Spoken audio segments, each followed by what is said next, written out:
Alright, Shalom. First of all, I just want to start this lesson off by giving all the praise, honor, and glory unto Yahweh, Bahashem, Yahushai, Bahashem, Rakakudash.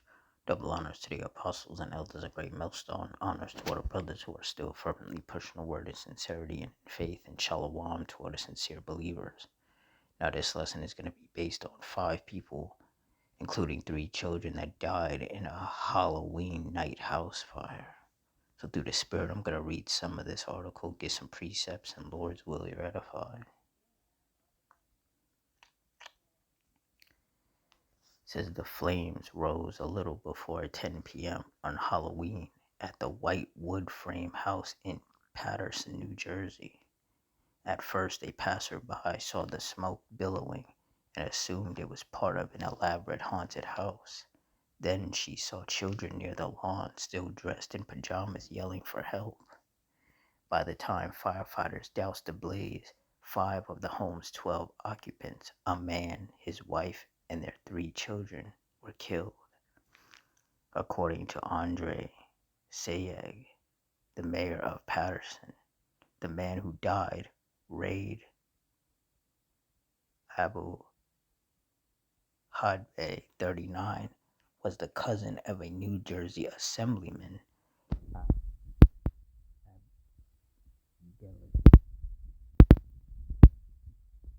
As of Sunday afternoon, the cause of the fire was still under investigation. Mr. Abdelaziz confirmed in a statement that his cousin and his cousin's family were killed in the fire.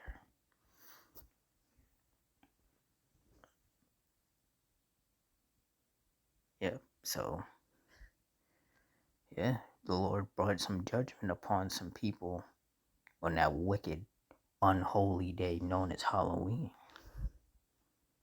The Lord always brings judgment upon Halloween, whether it's shootings, stabbings, or fires.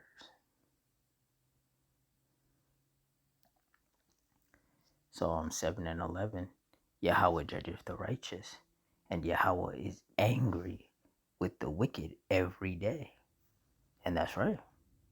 And these type of judgments are the manifestation of the Lord's anger.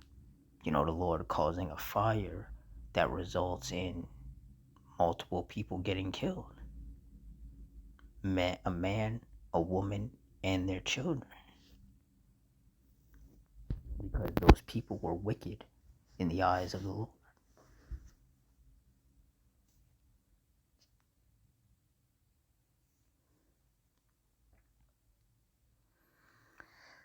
Psalms 9 and 16. The Lord Yahweh is known by the judgment which he executeth.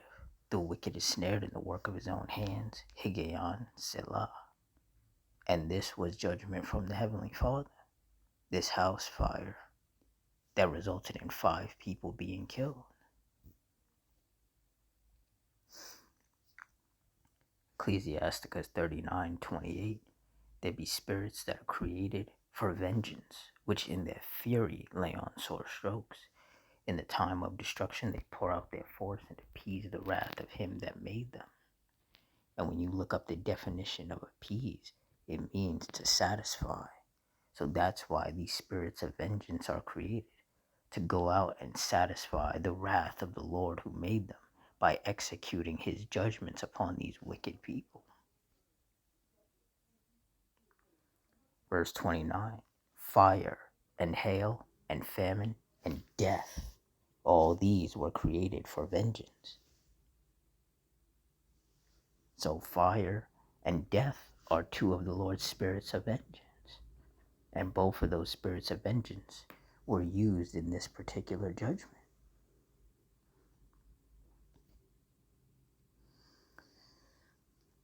Deuteronomy 32:39. See now that I, even I am he, and there is no power with me.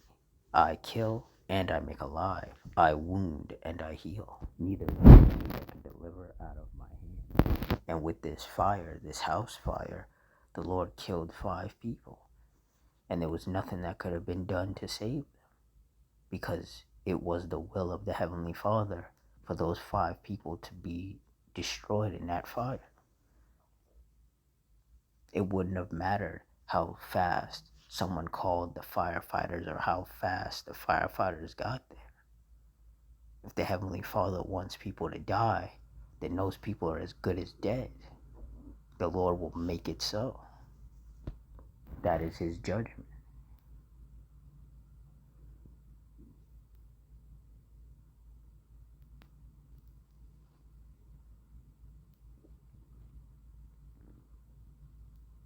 First Samuel 2:6. The Lord Yahweh killeth and maketh alive. He bringeth down to the grave and bringeth up. And that's what the Heavenly Father did. The Heavenly Father, through his spirits that are created for vengeance, killed those 5 people. That man, his wife, or that man, the woman, and those kids.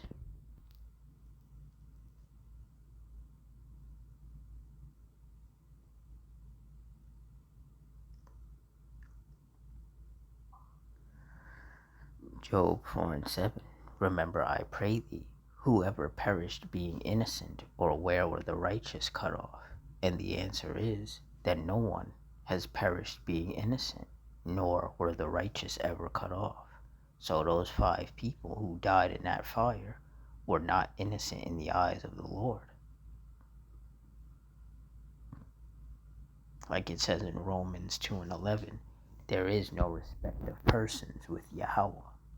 So man, woman, children, the Lord doesn't care. If they're wicked in his eyes, he's going to bring judgment upon them.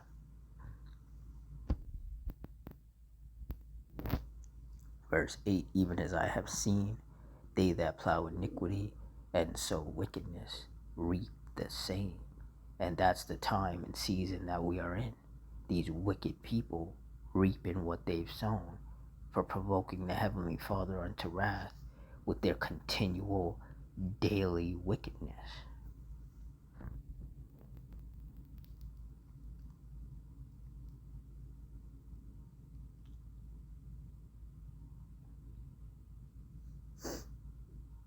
Ecclesiastes 3:1.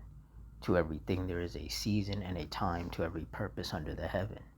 Verse 2, a time to be born and a time to die, a time to plant and a time to pluck up that which is planted. And for those 5 people, it was their time to die. That's why they're the ones who didn't survive the fire.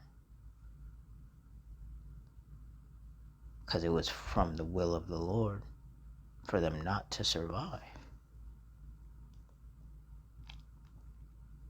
And there's a lot of carnal people out here who can't wrap their head around that.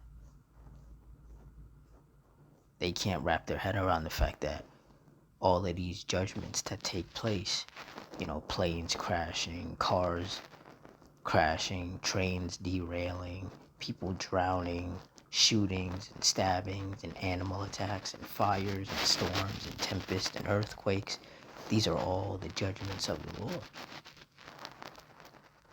These are not just random incidents that happen. This is the judgment and the wrath and the anger and the vengeance of the Heavenly Father.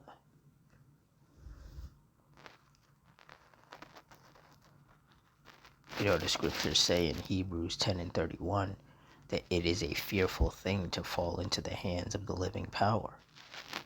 And the reason why it's a fearful thing is because nobody can save you. The cops can't save you.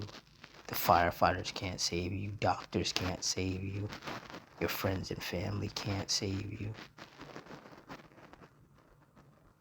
Like I read at the end of Deuteronomy 32:39, it says, neither is there any that can deliver out of my hand. Once you fall into the hands of the Lord, it's game over for you. And there's a lot more men, women, and children that are about to fall into the Lord's hand. And they're about to be removed off this earth and sent to the spirit world. And that will be them reaping what they've sown. That will be the Lord's judgment being cast upon them. And there's nothing anybody can do to stop it from happening. This is why brothers are so adamant with telling us that we should fear the Lord because you see what the Lord is capable of doing. And you understand that nobody can save you. If the Lord does not want you to get saved, then you're going to die.